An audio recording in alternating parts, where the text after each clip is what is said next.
सभी लोग साइलेंट हो जाएं जब भी सुनने का कुछ मजा है, क्योंकि किसी चीज को सुनने के लिए या उसको समझने के लिए पहले माहौल बनाना पड़ता है। इसलिए सब लोग खामोशी बनाए रखें, साइलेंट रहें। इंशाल्लाह प्रोग्राम बहुत है, बहुत सारे प्रोग्राम अभी आपके सामने होने हैं और अच्छे अच्छे प्रोग्राम हमने बात के लिए रोक रखे। नहमदुहु व नुसल्ली अला रसूलिहिल करीम, अम्मा बाद, फ़अऊज़ु बिल्लाहि मिनश शैतानिर रजीम, बिस्मिल्लाहिर रहमानिर रहीम, सुब्हानक ला इल्म लना इल्ला मा अल्लमतना इन्नका अंतल अलीमुल हकीम व अंतुमुल आलौना इन कुंतुम मुमिनीन, सदक़ल्लाहुल अज़ीम। इधर वाले लोग भी जरा साइलेंट रहे भाई।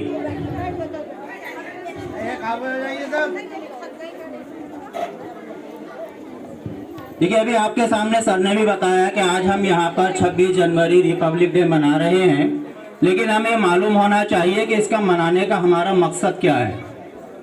हम सभी जानते हैं 15 अगस्त 1947 को हमारा मुल्क आज़ाद हुआ और आज़ादी के बाद अब ज़रूरत थी कि हमारे मुल्क के अंदर हमारा कानून होना चाहिए और हमारी हुकूमत हमारी मर्ज़ी से होनी चाहिए।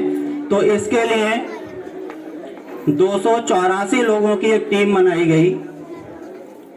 284 लोगों की एक टीम बना करके उनको समितियों में बांटा गया और 13 समितियां बनाई गई। उन 13 समितियों में से जिसका नाम प्रारूप समिति था, जिसे हम इंग्लिश में ड्राफ्टिंग समिति भी कह सकते हैं, उसकी अध्यक्षता कर रहे थे हमारे भीमराव अंबेडकर जी। उनकी अध्यक्षता में 284 लोगों की टीम, जिसके अंदर 15 लेडीज थी और 35 मुसलमान थे, उन सब लोगों ने मिलकर के 2 साल 11 महीने 18 दिन के अंदर इस कानून को बनाया। इसे हम याद रखने के लिए इस तरह रख सकते हैं कि 3 साल में से 12 दिन कम कर दीजिए, जितने 1 साल में महीने हुआ करते हैं। तो इस तरह से 2 साल 11 महीने 18 दिन आप आराम से याद रख सकते हैं कि 2 साल 11 महीने 18 दिन में हमारा कानून बनकर तैयार हुआ। और ये कानून बनकर हमारा तैयार हुआ था 26 नवंबर 1949 को।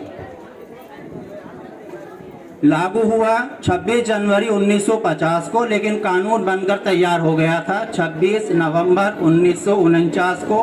2 महीने बाद इसे लागू किया गया। अब ये भी मालूम होना चाहिए कि इसे 2 महीने बाद लागू क्यों किया गया, 2 महीने तक क्यों इंतज़ार किया गया, उसकी वजह क्या है। हम सब जानते हैं कि अपनी आज़ादी के लिए बहुत से लोगों ने कुर्बानियाँ दी और ये छोटा मोटा टाइम नहीं था, थोड़ा सा टाइम नहीं था। 200 साल तक तकरीबन अंग्रेज़ों ने हमारे यहाँ हुकूमत की है। उनसे बहुत लंबे टाइम तक हमारी जंग रही है, बहुत से लोगों ने अपनी जानें दी हैं।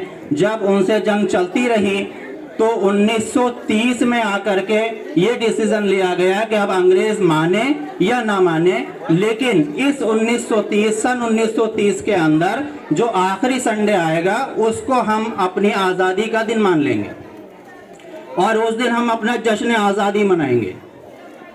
तो सन 1930 उसका जो आखिरी संडे था, वो आखिरी संडे 26 जनवरी का दिन पड़ा। उस 26 जनवरी 1930 को लोगों ने सबसे पहले आज़ादी का जश्न मनाया, जिसे हम स्वाधीनता दिवस कहते हैं। वो स्वाधीनता दिवस उसके बाद में हर साल मनाया जाने लगा, ये सोच करके कि अंग्रेज़ जो हमारे दुश्मन हैं, जो हमारे ऊपर जुल्म करते हैं, कम से कम हमें इन्हें चिढ़ाना चाहिए, इन लोगों को बुरा लगना चाहिए, तो शायद ये हमारा मुल्क छोड़ करके चले जाएंगे। तो 1930 से लेकर के 26 जनवरी को हर साल आज़ादी का जश्न स्वाधीनता दिवस के रूप में मनाया जाता था। उसके बाद 15 अगस्त 1947 को हमारा मुल्क आज़ाद हो गया और उसके बाद 2 साल 11 महीने 18 दिन के अंदर कानून को बनाया गया, जो कानून की तारीख मैंने आपको बताई 26 नवंबर 1949।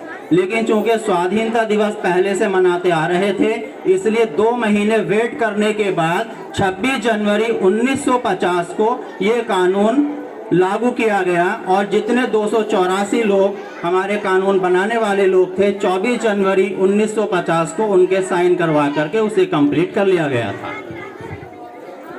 अब इसमें मैंने आपको बताया कि इसमें 13 समितियां थी। 13 में सबसे जो अहम समिति थी, जो सबसे बड़ी समिति थी, जिसका नाम प्रारूप समिति रखा गया था, उसकी अध्यक्षता जनाब भीमराव अंबेडकर जी कर रहे थे। तो उन्हीं को बड़ा क्यों माना गया?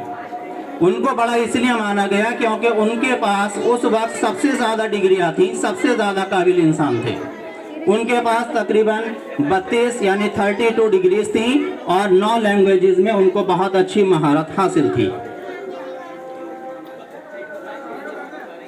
इसलिए आप लोगों को भी याद रखना चाहिए कि देश की आज़ादी के बाद जब कानून बनाया गया तो उसमें सबसे ज़्यादा अहमियत उस इंसान को दी गई जिसके पास काबिलियत ज़्यादा थी, जो ज़्यादा पढ़े लिखे थे, जिनके पास डिग्री ज़्यादा थी। तो इससे मालूम होता है कि समाज के अंदर, इस दुनिया के अंदर हमारे यहाँ पर जो अहमियत दी जाती है वो इंसान को नहीं, इंसान की काबिलियत को दी जाती है। तो इसलिए हमारे लिए ज़रूरी हो जाता है कि अगर हम ये चाहते हैं कि हमारी आज़ादी बरकरार रहे, हम ये चाहते हैं कि हमारे कानून के साथ खिलवाड़ ना हो, तो उसके लिए हमें चाहिए कि हम अपनी एजुकेशन को कंटिन्यू रखें, अपनी एजुकेशन को आला दर्जे पर हासिल करें और उसे बनाए रखने की पूरी कोशिश हमें करनी चाहिए। मैंने एक आयत भी आपके सामने पढ़ी, सुब्हानका ला इल्म लना इल्ला मा अल्लमतना इन्नका अंतल अलीमुल हकीम। ये वो आयत है जब अल्लाह ताला ने फरिश्तों को इकट्ठा किया और उसमें आदम अलैहिस्सलाम भी शामिल थे। अल्लाह ताला ने फरिश्तों से सवाल किया कि अशिया के नाम बताइए, लेकिन फरिश्तों ने मना कर दिया कि अल्लाह ताला हमें इसका इल्म नहीं है, हम नहीं जानते। उसके बाद अल्लाह ताला ने आदम अलैहिस्सलाम से यही सवाल किया। आदम अलैहिस्सलाम ने अशिया के नाम बता दिए। अब इससे मालूम हुआ कि इल्म आदम अलैहिस्सलाम के पास ज़्यादा था। अल्लाह का फ़ौरन हुक्म हुआ फरिश्तों को कि आप आदम अलैहिस्सलाम को सजदा कीजिए। तो वहाँ पर भी अहमियत किसे दी गई? उनके इल्म को दी गई, उनकी एजुकेशन को दी गई। तो इसलिए अगर आप भी चाहते हैं कि इस समाज के अंदर आप आगे बढ़ें या अपने आप को बड़ा बना कर रखें, तो आपको चाहिए कि आप अपनी एजुकेशन बहुत अच्छे से करें। मैं अपनी बात यहाँ ख़त्म करूँगा। एक हदीस है, हज़रत अब्दुल्ला बिन मसूद ने कहा कि मैंने आप सल्लल्लाहु ताला अलैहि वसल्लम से पूछा कि दीन के जितने काम होते हैं उनमें अफजल अमल कौन सा है? तो आप सल्लल्लाहु अलैहि वसल्लम ने इरशाद फरमाया, नमाज पढ़ना। हज़रत अब्दुल्ला बिन मसूद ने दोबारा सवाल किया कि इसके बाद और अमल कौन सा है? तो आप सल्लल्लाहु अलैहि वसल्लम ने फिर इरशाद फरमाया और कहा, अपने माँ बाप के साथ नेक सलूक करना। हज़रत अब्दुल्ला बिन मसूद ने फिर तीसरी बार सवाल किया कि इसके बाद अमल कौन सा है? तो आप सल्लल्लाहु अलैहि वसल्लम ने इरशाद फरमाया कि अपने दीन के लिए जिहाद करना। तो ये 3 चीज़ें हैं। सबसे पहले नमाज पढ़ना, दूसरा अमल बताया अपने माँ बाप के साथ नेक सलूक करना, तीसरा अमल बताया अपने दीन के लिए जिहाद करना यानी लड़ना। सभी चीज़ ज़रूरी है क्योंकि नमाज पढ़ेंगे, अल्लाह के हुक्म को मानेंगे तो अल्लाह की मदद हमारे साथ आएगी। अल्लाह के हुक्म को नहीं मानेंगे तो अल्लाह की मदद ख़त्म हो जाएगी। फिर हम कितने ही भी ताकतवर क्यों ना सही, फिर हम इस दुनिया में रह करके कुछ नहीं कर सकते। दूसरी चीज़ बताई, माँ बाप के साथ नेक सलूक करना। अगर हम अपने माँ बाप की कदर करेंगे, अपने माँ बाप को मानेंगे तो वो हमें दुआएं देंगे और उनकी दुआ कभी खाली नहीं जाया करती। उसके बाद में जिहाद करना यानी लड़ना तीसरे नंबर पर है, यानी बाद में लड़ेंगे, पहले अपनी तदबीरों को सही करेंगे।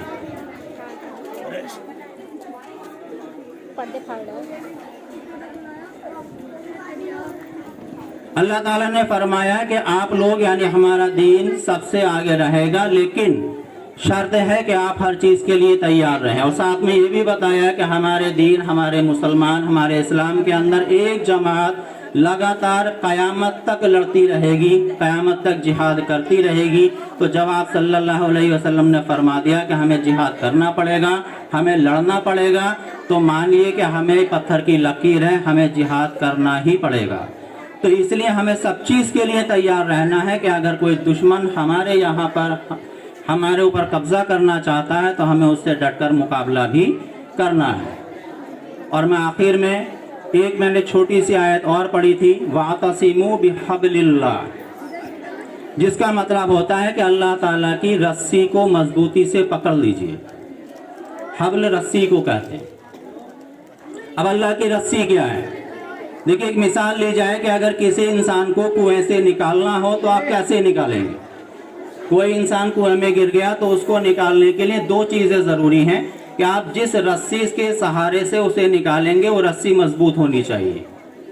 दूसरी चीज़, जो ऊपर से उसे पकड़कर खींचेंगे उनकी पकड़ मजबूत होनी चाहिए। अब अल्लाह ताला की जो रस्सी है वो है कुरान शरीफ, जो कतई कमज़ोर नहीं हो सकता।